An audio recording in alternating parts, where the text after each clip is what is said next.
पारादीप उपकूल भारतीय जलसीमा मध्य माछ धरुवा बेले आज दुईटी बड़ बोट को जबत करिछि भारतीय तटरक्षी बाहिनी।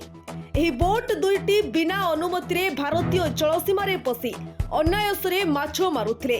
ଏହି ସମୟରେ ଭାରତ ଜଳସୀମାରେ ପଇନ୍ତରା ମାରୁଥିବା କୋଷ୍ଟଗାର୍ଡର ଜାହାଜ ଉକ୍ତ ବେଆଇନ ବୋଟ୍କୁ ଠାବ କରିଥିଲେ। ତେବେ ପାଖକୁ ଯାଇ ସେମାନଙ୍କ ପରିଚୟ ଯାଞ୍ଚ କରିବାରୁ ସେମାନେ ବାଂଲାଦେଶୀ ବୋଲି ଜାଣିବାକୁ ପାଇଥିଲେ। ଏପରିକି ଏହି ଦୁଇ ଜାହାଜ ଭାରତୀୟ ଜାତୀୟ ପତାକା ନ ଲଗାଇ ବାଂଲାଦେଶ ପତାକା ଲଗାଇ ମାଛ ମାରୁଥିବାର ଦେଖାଯାଇଥିଲା।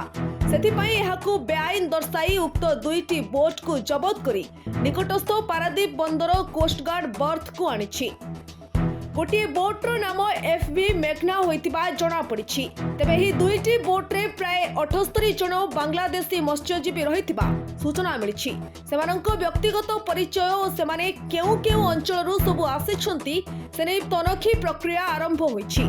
तेबे बांग्लादेशी भेसेल रे आउ कोन सब रहिछि एवं किछि संदेहजनक सामग्री अछि कि नाही से सबु तनखी नेई कस्टम विभाग रो सहायता निया जाइछि। एथि सहित इमिग्रेशन सहायता रे मध्य स्वतंत्र भावे तनखी प्रक्रिया आरंभ होइछि। एसबु सरिबा परे मेराइन पुलिस को हस्तांतर कराजिबो बोली सूचना मिलिछि। पारादीप रो बिरजा प्रसाद की रिपोर्ट, न्यूज एक्स ओडिया।